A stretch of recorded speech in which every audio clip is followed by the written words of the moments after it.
Dutch Hollow. Why is it called Dutch Hollow if Because it's French Huguenot? yeah, that's a good question. Dutch Hollow is the name of the, I guess you could say, uh, valley that runs up through that area and runs all the way to a place called Tyler Mountain.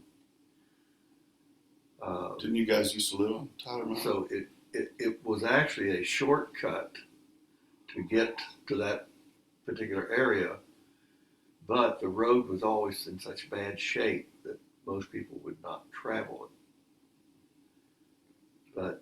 And there was a time when it was so bad that cars would get stuck, you know.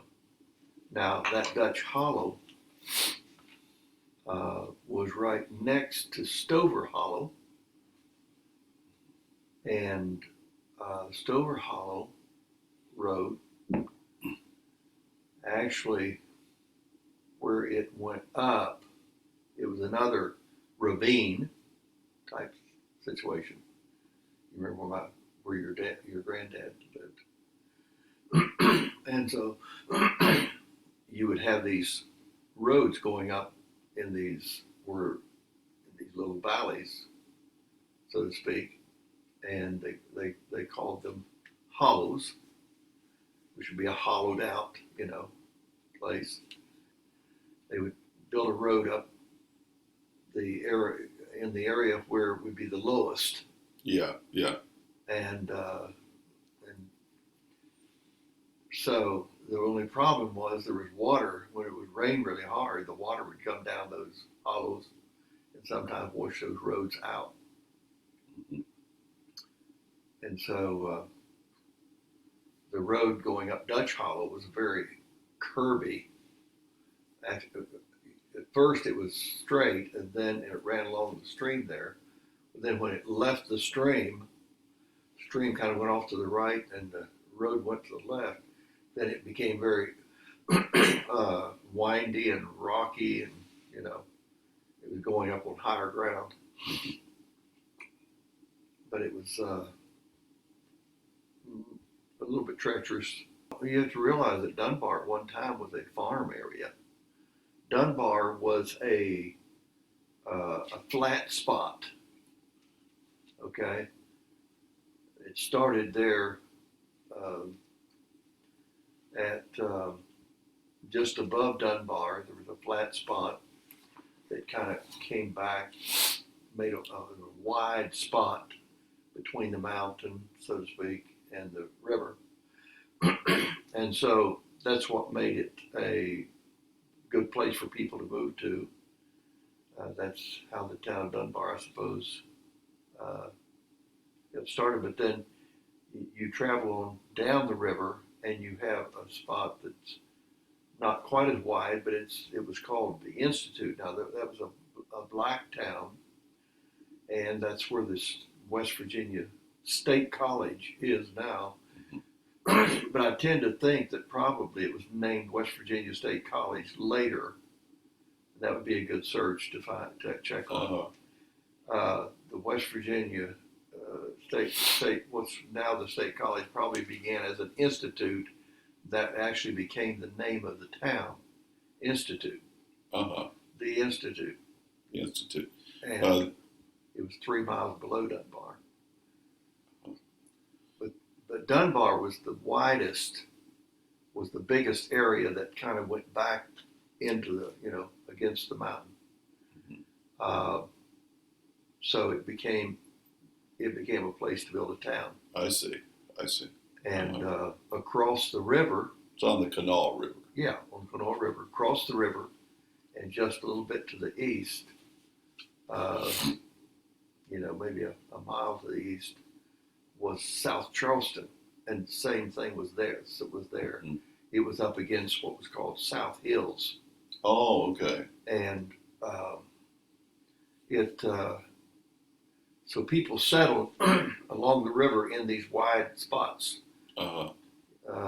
Directly across was a place called Spring Hill, but it was not as heavily populated because there wasn't as much space between the river and the hill. Then you travel on west and you come to St. Albans, which was, built up on the hill, and of course another big wide spot there. It kind of leveled out.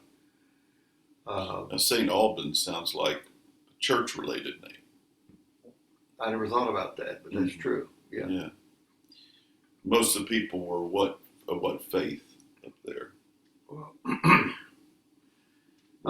Methodist, Catholic, Probably or mix? a mix, but not many Catholics.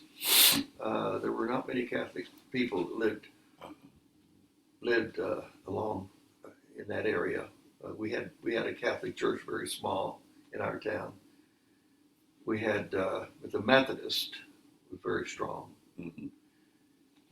The Methodist evangelized all of that West Virginia area and probably Kentucky. It was amazing how the Methodist churches popped up all over the place. That was in the 1800s or late 1800s. I don't know the exact dates, but and West Virginia didn't become a state until the Civil War. Right.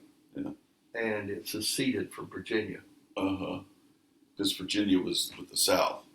Right. And West Virginia was a Union part of the state. People used to think that the Mason-Dixon line separated the North and the South. But when you check it out, the Mason-Dixon line was actually a demarcation line that settled a dispute between Maryland and Pennsylvania. Oh, really? Because they were disputed about where the border was. Uh-huh. And so the Mason-Dixon line had nothing to do with North and South. It was mainly other than Maryland and. I didn't know that. But it did run because of the Maryland kind of sticking out over Mm-hmm. the eastern section of West Virginia. The demarcation line was on the north side of West Virginia. So what? Now, on the back to the Dutch Hollow for a second. Okay. So, all you heard, you grew up hearing French Huguenot, but when did they quit being a working seller? When you were a kid, they weren't working. No, they weren't working then. Okay. So you guys would go explore them? It was just a structure, yeah. At that time, they had great big wooden doors on them. Oh, so you couldn't get in? There was one that was open, and it was just a big dam. It was built into the hill, so it was tall in the front and all the way back after you went in. But when you looking at it from the outside, the ground went up around it, the back, toward the back of it. Because it was covered. Yeah, it was a lot cooler in there. Oh yeah, it was like a cellar. And 14-foot ceilings, right? High ceilings. Yeah. Was there any equipment in there? That 14-foot ceiling seemed like it was 20-foot ceiling Yeah. back then when I was a kid. And what did you say? Was there any equipment in there? Nothing. There was nothing. Empty. Totally empty. Were they pretty large? They were large. They were. The doors were probably as wide as that library right there. Well, when I was a kid, I know I went up there with my cousins, and that particular place was in the holler next to the Bells Holler. Right. It was one over, I think. Right. The Dutch Hollow was just east of the Stover Hollow. Stover, that's where the Bells were. That's where Papaw and Uncle Bob and. Now, Dad built that house back when the early '60s. That late? I didn't know that. Yeah, when I came home on leave from the Navy, it was either late '50s or early. I think it must have been early '60s. Because let's see, we were still living in Dunbar when I got married in '58, and So in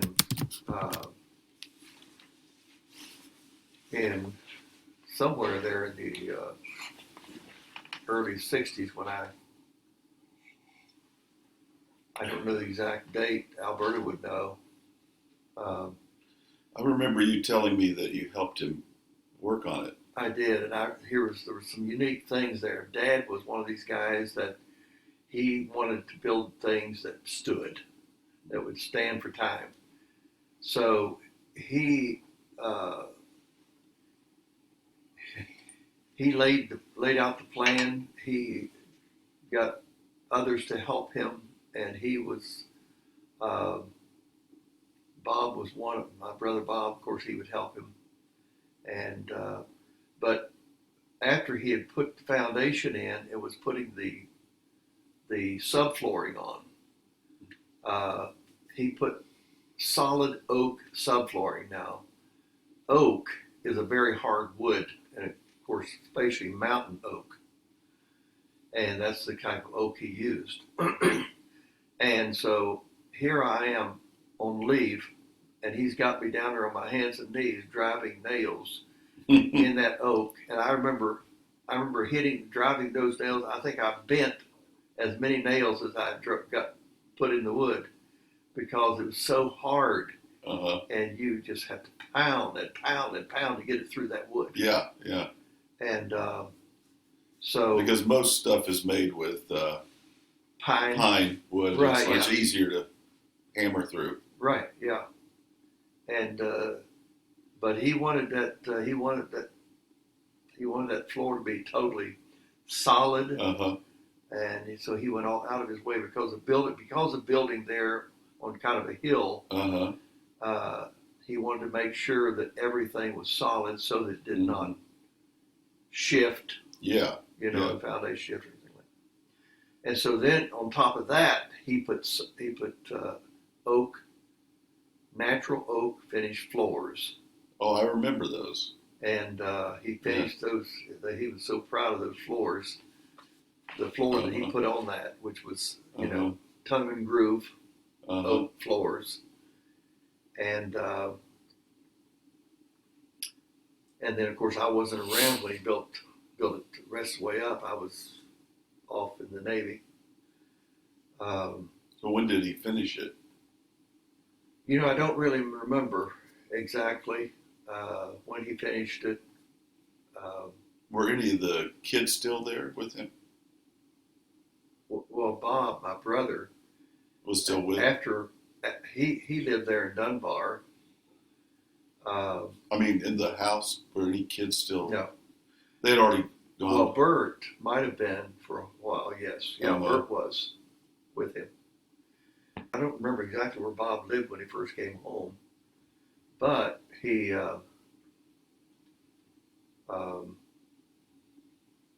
ended up buying a lot, which actually, I think my dad must have bought a large tract there when he bought that. And because Bob ended up right there behind him, facing another road that they actually named Bales Road. Yeah. Bales Lane, I think it was, because it was a road that they put in there just before he. The road that goes up to the house? No. Or the road that went up to Uncle Bob's? Up to Bob's. When you go up Stover Road, go past my dad's So house. the road that went past Papal's house is Stover Road? Right. Okay. And the only other person up there was a fella, and I've forgotten his name now, but Johnny something. And he lived up like on a corner where that road came across. And I don't think there was, I think there was a right of way there for a road, but there was no road. When Bob moved up there, they had to, they actually opened that up, and eventually they ran it all the way around and connected it to another hollow road.